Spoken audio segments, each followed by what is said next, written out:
I'm about to show you how to make discipline so fun you will forget what laziness feels like. I know what you are thinking. Discipline? Fun? No way. But stick with me because it's actually possible. If you don't figure this out, you procrastinate, watching time slip away. But if you do, you'll make discipline a habit and hit your goals faster. By the end of this video, you'll know how to turn discipline into something you actually enjoy and not have to struggle with laziness again. Without further explaining, let's get into it. Firstly, gamify your discipline. Have you ever noticed this? You can play a game for hours without boredom, but just like 5 minutes of doing something productive feels impossible. That's because games are designed to keep you hooked.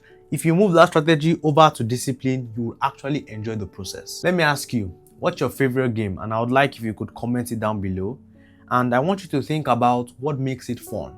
The challenges, the reward, the progress. But when it comes to discipline, most things don't give themselves something to work towards. No wonder it feels like a chore. Imagine this. What if every time you walk towards your goals, it gave you that same excitement as winning a game? What if you wanted to do it instead of forcing yourself to be disciplined? Here's how to make that happen. First, set up a reward system so the progress feels satisfying. If you challenge yourself to wake up early for 7 days straight, reward yourself with something you enjoy. Maybe a good meal, because I like food, or a break day, or just something that makes it feel worthwhile. Second, track your streaks and milestones. As simple as marking X on your calendar every single time you show up can actually help you build momentum, because I actually tried this for myself when I created a streak for myself of showing up daily, and man, it worked like crazy. Third, introduce friendly competition. Bet money or points with a friend. Whoever stays disciplined the longest wins, because a little competition, with that can actually make the process feel more exciting. The goal here is to make discipline addictive, just like a game.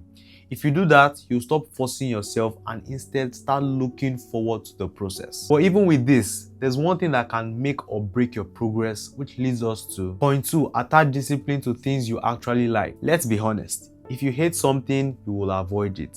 But if you attach it to something you actually enjoy, then discipline will stop feeling like a chore. Most teens struggle with discipline because they try to force themselves into routines they actually hate.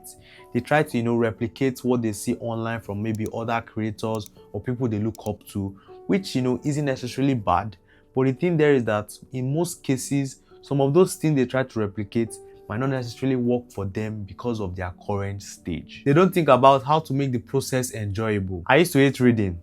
I knew it was good for me, but I could just quite never stick to it.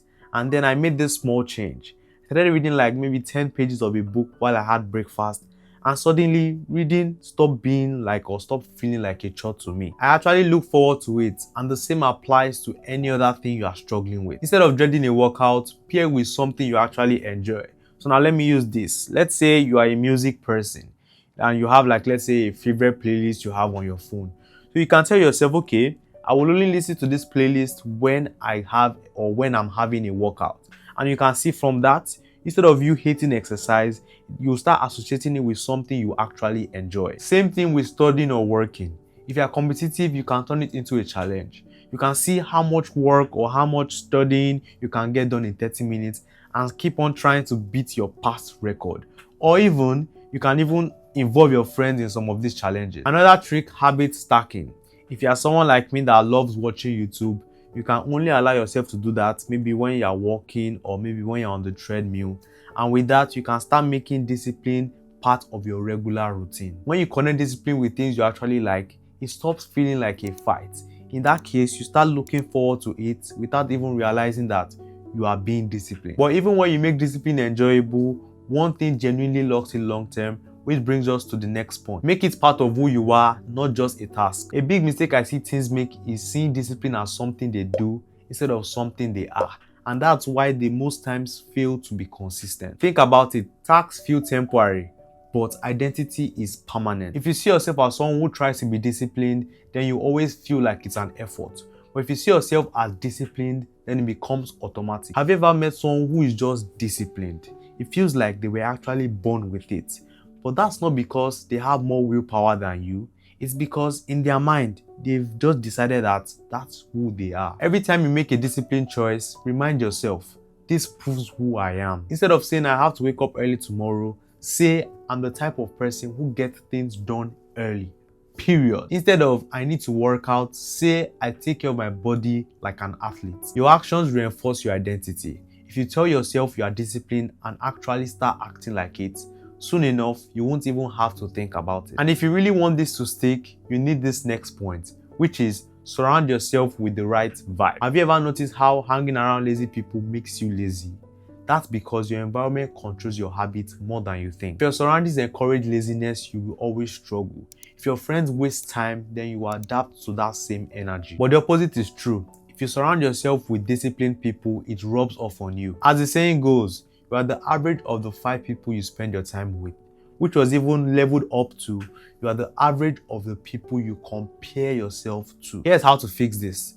First, make distractions inconvenient. If your phone is killing your productivity, put it in another room. Or maybe this might even sound wild, turn off your freaking notifications, because the harder it is to waste time, the less you do it. Second, fill your social media with people who inspire you. If all you see is entertainment, drama, and distractions, that's what you focus on. But if your feed is full of disciplined, successful people, you will start absorbing that mindset. Third, spend more time around people that push you forward. If your circle isn't helping you grow, find one that does. Join groups or communities, or follow people who inspire you to improve. And if I'm that for you, hit that subscribe button. Your environment either makes you disciplined or lazy, so choose wisely. The only way to make good choices is to ensure that most of your options available to you are actually good. Now that discipline feels fun, the next step is getting your life together so you can use it where it matters. I'm breaking down the 5 steps to do that in the video on the screen. Remember, the path is yours to walk, and as always, I'm in your corner rooting for you.